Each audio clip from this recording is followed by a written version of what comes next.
السلام عليكم ورحمة الله تعالى وبركاته. أهلا بكم بقناتي فرح إنيفير. في هذا الفيديو سوف نتكلم دائما عن جديد بلجيكا بخصوص فيروس كورونا، فأهلا بكم دائما بقناتي فرح إنيفير.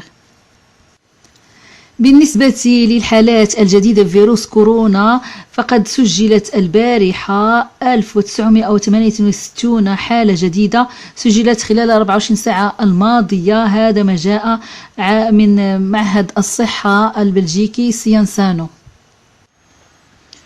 وبحسب معهد سيانسانو فقد بلغ في ليومه الثلاثاء 6 من شهر أكتوبر متوسط عدد الإصابات بفيروس كورونا 2309 حالة يوميا بين 26 سبتمبر والثاني من شهر أكتوبر، بزيادة قدرها 48% عن فترة الأيام السبعة السابقة. وفي المقابل بلغ عدد الإصابات لكل 100,000 نسمة المحسوبة على مدى فترة 14 يوما من 19 سبتمبر إلى 2 أكتوبر 235.9،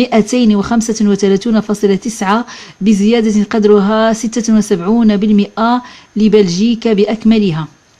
ومن جهة أخرى تسبب فيروس كوفيد في وفاة 10,078 شخص في بلجيكا منذ بداية الوباء، وبلغ عدد القتلى اليومي في المتوسط 10.3 في الفترة ما بين 26 سبتمبر و2 أكتوبر. بالنسبة للوفيات أيضا بدأ هناك ارتفاع في حالات الوفيات، حيث سجل 14 حالة وفاة خلال 24 ساعة الماضية. ولا يزال يتم إدخال ما لا يقل عن 81 مريضا بكوفيد 19 في المتوسط كل يوم إلى المستشفيات البلجيكية.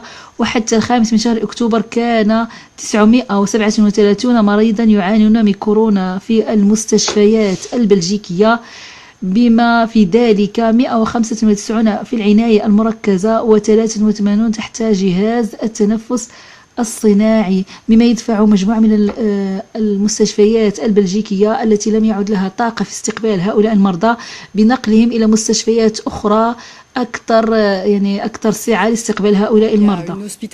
Un nombre d'hospitalisations en hausse.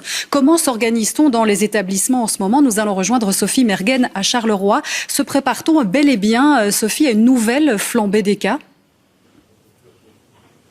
Alors clairement, les hôpitaux se préparent et ils se préparent aussi évidemment à se réorganiser. Alors pour l'instant, 10% des lits de soins intensifs sont occupés par des patients Covid au niveau national. On est donc encore dans ce qu'on appelle la phase 0. Mais à partir du moment où 15 à 25% des lits de soins intensifs seront occupés par des patients Covid, et bien là, on passera dans ce qu'on appelle la phase 1A. Le plan d'urgence hospitalier sera activé et à ce moment-là, eh bien, il faudra réfléchir à reporter les interventions les moins urgentes. On pense à la chirurgie de l'obésité, on pense évidemment aussi à la chirurgie plastique. Alors on n'en est pas encore là. Ici au grand hôpital de Charleroi, on tient à rassurer. Il faut vraiment inciter les gens à venir à l'hôpital s'ils en éprouvent le besoin. Néanmoins, comme je vous le disais, l'hôpital pense à se réorganiser pour les prochaines semaines et je vous propose d'écouter la direction médicale. Alors on a clairement un plan, on se réunit toutes les semaines. Donc on se réunit un peu moins qu'à la période de la première crise, mais on est prêt à augmenter bien sûr, avec toute une série d'experts dans l'hôpital. Et chaque jour, on est en contact. Moi, tous les jours, je regarde plusieurs fois les statistiques hospitalières, je regarde ce qui se passe autour. Et donc, on est prêt à réagir et on sait très bien ce qu'on va faire au fur et à mesure. Et tout le monde est prêt. Si on arrive à une vraie difficulté de pic, on devra, et d'ailleurs on sera obligé, et il y a des critères pour cela, renoncer d'abord à la prise en charge des pathologies les moins urgentes. Voilà, alors ce qu'on veut à tout prix éviter dans les hôpitaux, c'est de tout bloquer comme en mars et en avril. On sait que cela a eu des conséquences catastrophiques, notamment en oncologie pour les cancers ou encore en cardiologie. Donc ça, c'est vraiment un scénario qu'on veut éviter. Néanmoins, si un jour on passe en phase 2, c'est-à-dire si 60% des lits de soins intensifs sont occupés par des patients Covid, eh bien là, il n'y a rien à faire. Il faudra refocaliser les hôpitaux sur le coronavirus et reporter toutes les autres interventions qui peuvent l'être. Mais donc j'insiste, existe, on n'en est pas. وقد قالت مديرة مؤسسة كندرلاند يوم الثلاثاء إن جميع تلاميذ أقسام الحضانة في مؤسسة كندرلاند الابتدائية في كورتريك وضعوا في الحجر الصحي منذ نهاية الأسبوع الماضي، حيث تم اختبار 2 من الموظفين إيجابيا لكوفيد-19.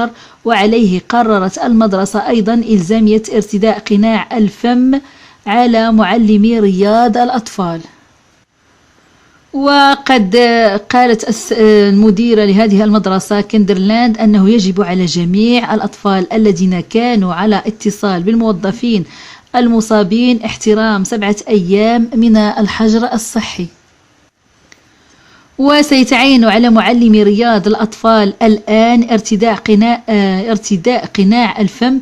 وتضيف: من الواضح أن العدوى بلغت ذروتها في منطقة كورتريك ونريد تماما تجنب الحجر الصحي الثاني. وبعد 7 سنوات في المحاكم من أجل الاعتراف بها، أكدت دولفين الأميرة الجديدة التي اعترف بها مؤخرا من طرف المحاكم كابنة للملك السابق البيغ الثاني الملك بلجيكا. فقد حققت دولفين فوزا بعد 7 سنوات من الصراع والجري في المحاكم من أجل اعتراف ملك بلجيكا السابق ألبرت الثاني بأبوته لها. وقالت أميرة بلجيكا الجديدة دولفين لصحيفة لوسواغ: عندما بدأت كنت في يأس تام، لم أعتقد أبدا أن الأمر سينتهي على هذا النحو. ومع ذلك فقد فازت ابنة الملك ألبرت الثاني غير الشرعية في جميع المجالات اعتراف والدها واللقب الأميري لها ولأطفالها واسم جديد، وحتى الرسوم القانونية التي لا يتعين عليها دفعها. وتقول دولفين: لم أكن أعتقد أنني سأفوز، لكنني اعتقدت أنه سيرغب في التحدث معي في وقت ما. أردت أن يشرح لي بشكل خاص سبب إنكاره أنني ابنته. حاولت إخراج نفسي من هذا الوضع لفترة طويلة، لكن عندما ولدت ابنتي وضعت كل شيء في مكانه. كيف يمكنك معاملة طفلك بهذه الطريقة؟ لم أكن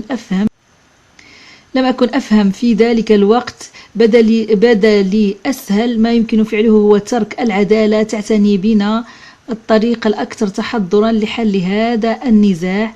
وأضافت: كنت الفتاة غير المرغوب فيها، اللقيط المشاغب، وأخيرا يمكنني أن أبدأ في العيش.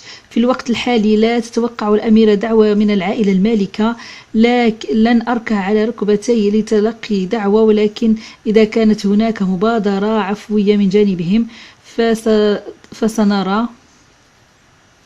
يعني هكذا تم الاعتراف بالابنة الغير شرعية للملك السابق ملك بلجيكا البيغ الثاني. Delphine de Saxe-Cobourg a répondu aux questions de la RTBF ce matin. Celle qui est devenue princesse de Belgique s'est enfin exprimée sur ces 7 années de combat judiciaire. Nous allons l'entendre, elle a enfin l'impression d'exister. Après 7 ans de procédure judiciaire, Delphine, la fille du roi Albert, se livre pour la toute première fois dans nos studios. Bonjour Delphine de Saxe-Cobourg. Bonjour. Avec son nouveau nom de Saxe-Cobourg, Delphine se sent libérée. J'ai un sentiment vraiment comme si j'ai le droit d'exister. Un grand apaisement parce que j'ai été donc le système judiciaire a dit que j'étais juste et que j'ai le droit d'exister et que tout ça n'était pas de ma faute. Donc là, je suis très heureuse. Longtemps fille cachée du roi, elle aurait tout de même préféré que tout son combat se règle loin des caméras. Faut pas oublier que j'ai essayé de régler le problème pendant des années derrière les murs, en secret avec lui. Mais tout était bloqué. J'étais toujours un peu un mouton noir comme ça, qui dérangeait. Et c'était très désagréable. Hein. Et c'était invivable. Hein. Delphine explique que son existence est dévoilée en 1999 par les opposants à la monarchie, ce qui pour elle est loin d'être anodin. Quand Philippe et Mathilde ont dit qu'ils allaient se marier, les gens qui auraient préféré qu'il y a plus de successeurs, etc., qu'il n'y a plus de famille royale, ils sont venus me chercher. Il y a eu une raison politique derrière vous. Oui. Aujourd'hui, elle est aussi princesse de Belgique, un titre pas si facile à porter si on ajoute son Altesse royale. Là, j'en ai vraiment beaucoup souffert parce que c'est de nouveau essayer de démolir ma personnalité, la personne que je suis. Je n'ai absolument jamais demandé qu'on m'adresse comme son Altesse royale. D'abord, c'est pas du tout, ça me convient pas, c'est pas moi. Et ça m'a vraiment fait mal parce qu'après, c'est sorti dans les journaux et ça a donné une image de moi qui était totalement fausse. C'est juste être pareil que mon frère et ma sœur. Nom, titre et bientôt sa part d'héritage. Ici encore, Delphine insiste, elle veut juste être traitée comme les autres. Je veux juste être clair que Jacques Boël était bien et est bien plus riche que la famille royale, que j'étais enfant unique avec Jacques Boël. Donc, est-ce que vous allez prendre l'argent d'Albert II, entre guillemets? J'ai dit que je voulais juste la même chose que mon frère et ma sœur. Delphine, qui n'a plus de contact avec son père, le roi Albert, depuis bientôt 20 ans, n'est pas encore prête à lui pardonner. J'ai besoin d'un peu guérir. J'ai besoin d'un peu de temps. Son combat judiciaire, elle le mène donc aussi pour les autres enfants nés hors mariage et en attente de بعد سنوات في المحاكم تم الاعتراف للأميرة الجديدة دولفين كابنة غير شرعية للملك السابق ألبير الثاني الذي لم يرد الاعتراف بها في الأول، ولكن المحكمة حكمت لصالحها وتم الاعتراف بها كأميرة كالأميرات الأخرى بجميع الحقوق. وفي نهاية الفيديو أتمنى لكم الصحة والعافية وإلى اللقاء فيديو جديد، وأهلا بكم دائما بقناتي فرح إونيفير.